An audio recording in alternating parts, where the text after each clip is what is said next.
Good morning, guys. We are dealing with simple subjects today. We've been talking about subjects and complete subjects and predicates and complete predicates. Now we're going to talk about simple subjects. Tomorrow, simple predicates. You're going to hear me say this a lot because the simple subject is one word, okay? One word. Now, it seems like if you just have to find one word, things are going to get a lot easier, but this can actually be challenging in a way. The same principles and the same thing we learned apply. The subject is still who or what did something. Predicate is what did they do. When you go to here and say the man went to the store, say who or what did something, you say the man, and you'd be correct. But the simple subject is the one word, who or what did something, man. They actually have the simple subject underlined, man. This is where you really got to focus on who is the star of the show, right? If you have a spotlight, you can't shine on the whole cast. You got to shine it just on the one person. And in this case, it's man. One word, man. You can help find a simple subject by looking at the complete subject as a whole, the man. But for simple subject, you can only say one word, man. Fred laughed loudly at the joke. Who or what did something? Fred. Wait a second. That's the whole complete subject, and that's correct. If you say, well, one word, you say Fred, and you're still correct. See, the subject can sometimes only be one word, and in this crazy case, it can be the complete subject, and it can be the simple subject, because in this case, the whole subject is only one word. Now, going through a couple more examples, I don't want you to just get confused because most of the time the complete subject isn't one word. But for the simple subject, you just have to find one word, the star of the sentence. Number one, my little brother broke his finger. Who or what did something? My little brother. Now, that's the complete subject. For today, you got to find the one-word simple subject. In one word, who or what did something? Simple subject? Brother.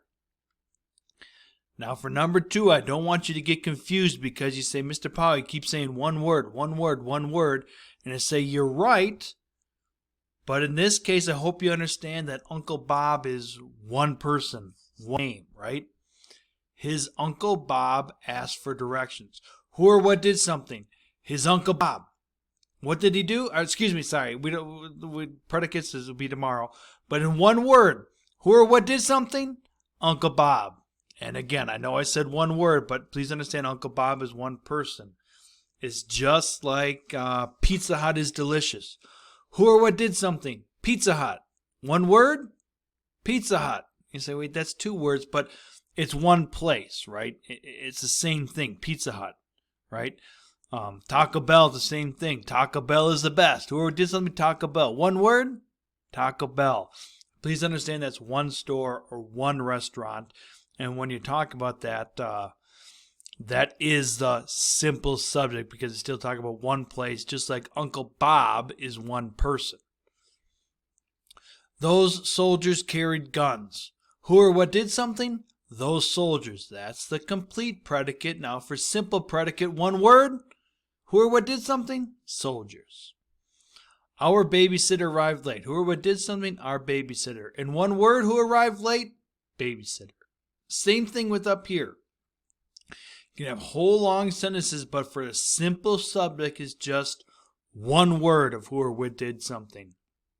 It's Shirley that has a big dog. It's Ken that knows the answer to the question. It's coat that looks expensive. Shirley, Ken, coat. Now, when you look here, the Ryan roared at Fleck. In one word, who or what did something? Lion. There you go. We're getting the hang of this here because for this in your assignment, you have whole big long sentences. Nothing's underlined. This is where it gets tricky because we got to go through what we've learned the last couple weeks and last couple days. We have to find the subject first, and we have to find the complete subject. Then we can find the complete predicate. Here is what I like to do that's always helped me. I like to do very similar to what we've always done. Read the whole sentence. Mrs. Marcus told our class about Valentine's Day. Now what you need to do is write the simple subject here. But I like to say, okay, who or what did something? And I'll say Mrs. Marcus. Now that's the complete subject. What's the simple subject? In what name? In one word, who told our class about Valentine's Day? Well, in this case, it would be Mrs. Marcus, right? Now, I know that's 2 words, and I know it's hard with my mouse cursor to do this, but that is still one person, right? One name. So that's why we can say it's really one word because it's one person, Mrs. Marcus. Now, I want to go all the way down to like number 10. Same concept. Read the sentence. Some shy people send unsigned cards. Who or what did something? Well, some shy people. That's the complete subject. We're looking for the simple subject. So in one word, who would send unsigned cards? People. People. That's who would send unsigned cards. So I like to find the complete subject, and a lot of times, just like in number 1, the complete subject is the simple subject, but not always. Like 10, you just got to find the one word. The one word. So, this is your assignment for today. It's going to be quite similar tomorrow, except we're going to deal with simple predicates tomorrow. So I do wish you Lord's blessings in your assignment today, and have a wonderful day as you praise your Savior.